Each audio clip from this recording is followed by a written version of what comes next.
வணக்கம் நண்பர்களே, welcome to வாழ்க்கை பயணம் எபிசோட் 22.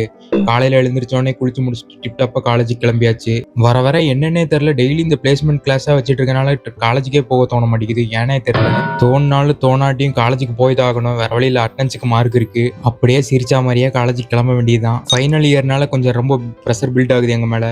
எவ்வளோதான் ப்ரெஷர் இருந்தாலும் நம்ம பசங்க பண்ணுறத பார்த்தா சிரிப்பு வந்துடும். ஒருத்தர் போட வேண்டிய அட்டையை 40 பேர் சேர்ந்து போட்டுட்டு இருந்தானுங்க ஒரு நோட்டுக்கு. இன்னொருத்தன் என்னன்னாடானே என் வீடியோவே எனக்கே போட்டு காட்டி இங்கே பாருங்க சப்ஸ்கிரைப் பண்ணுங்கன்னு கலாய்ச்சிட்டு இருந்தான். சரி, அப்படியே அதையும் ஒரு vlog எடுத்துக்கிட்டேன்.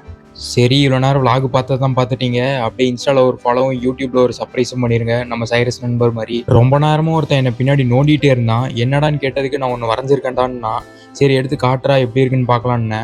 சரி எடுத்து காட்டினான் பையன். செமையாக வரைஞ்சிருந்தான் பையன். இந்த டிராயிங்க்கு ரேட்டிங்ஸை கமெண்ட்ஸில் சொல்லுங்கள் எவ்வளோன்ட்டு. இவ்வளோ திறமையை ஒழிச்சு வச்சிருக்கியாடான்னு கேட்டேன். உடனே அவன் பேசாமல் நான் ஆர்டிஸ்ட் ஆகிட்டா அதாகிட்டான்னு கேட்டுருந்தான். நானும் எதுவும் பதில் சொல்லாமல் விட்டுட்டேன் அமைதியாக. டிராயிங்கை பற்றி பேசிகிட்டு இருக்கும் போதே பார்த்தா செகண்ட் இயரில் நான் பண்ண இன்டிசைனோட சர்டிஃபிகேட் வந்துருச்சு ஒரு வழியா. இந்த டிராயிங்லாம் பார்த்தா பையன் எங்கேயோ நல்லா வாங்கி கட்டியிருக்கான்னு நினைக்கிறேன். பார்க்க அப்படி தான் தெரியுது. அப்புறம் என் தலைவர் ரோனக்கோட சர்டிஃபிகேட்டும் என் கையால் அவனுக்கு டிஸ்ட்ரிபியூட் பண்ணேன். செம ஹாப்பி. அப்படியே நேராக வீட்டுக்கு வந்துட்டு பாஸ்தா செஞ்சுருந்தாங்க. அதையும் அப்படியே சாப்பிட்டு ஜிம்முக்கு தான் புறப்பட டைம் ஆயிடுச்சு. சரி, இன்னைக்கு கொஞ்சம் சீக்கிரம் போயிட்டு வந்துடலான்னு ஜிம்முக்கு வந்து புறப்பட்டு வந்துட்டேன். கன்சிஸ்டன்சியாக ஜிம் வராதனால கொஞ்சம் மசில் லாஸ் ஆன மாதிரி ஃபீல் ஆகுது. சரி, வெயிட் செக் பண்ணுவோமேன்னு பார்த்தா அதே வெயிட்லேயே தான் இருக்கேன். இப்படின்னே தெரில. ஒர்க் அவுட் எல்லாம் பிரித்து எடுத்துட்டு வீட்டுக்கு கிளம்பியாச்சு. வீட்டுக்கு கிளம்பும் போதே அவங்க வந்து சிக்கன் வாங்கணும் ப்ரோட்டீனுக்குன்னு. சரி, ப்ரோட்டீனுக்கு அப்படியே சிக்கன் வாங்குறதுக்கு சிக்கன் கடையில் வண்டி நேரம் விட்டாச்சு.